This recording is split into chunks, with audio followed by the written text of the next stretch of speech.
only did you start, but you write the music also for all your films, except one I've seen. But I mean, you did the music for all your films. I mean, is really music the ultimate media for you? I mean, even better, less layered than movie, more immediate, more... What's music in your life? And what music are you listening to, the two of you? I don't know.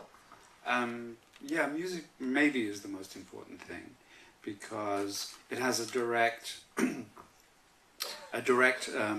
know, route to your brain, straight through the ear, straight into the brain, and is not distracted by visual images and so on. So, and it is the only one of all of the, let's say, the aesthetic practices that has an abstraction.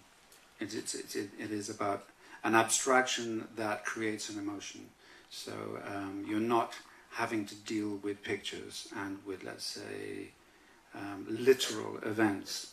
So it's direct emotional contact.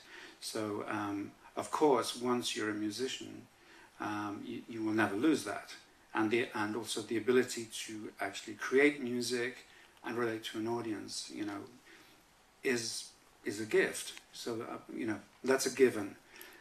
What I loved about cinema, as I started to explore it, was the idea that, unlike theatre, music could be a co-worker, co-creator in the process.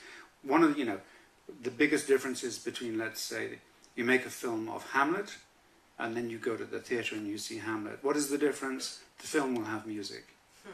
The theatre production will not have music, unless it's trying to be experimental, like film, you know, which they try very hard now to be like film, but they will never be film. So cinema is different, but then the use of music is completely acceptable.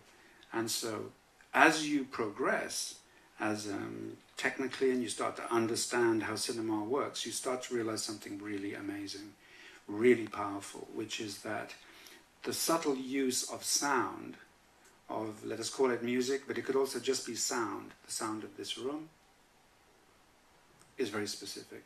For example, a little bit of white noise from the projector, it's quite dead, maybe we hear subway if we wait long enough, and so on. So there's something already musical happening in this room.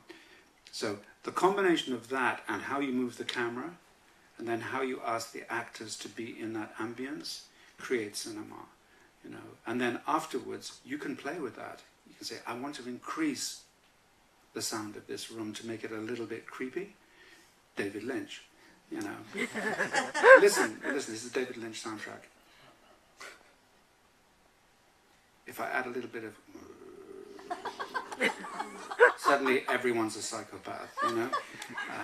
So I could do that in post-production, you know. Or I could ask Rosie to play something really nasty on the piano and combine it with this, and I'd have something very special.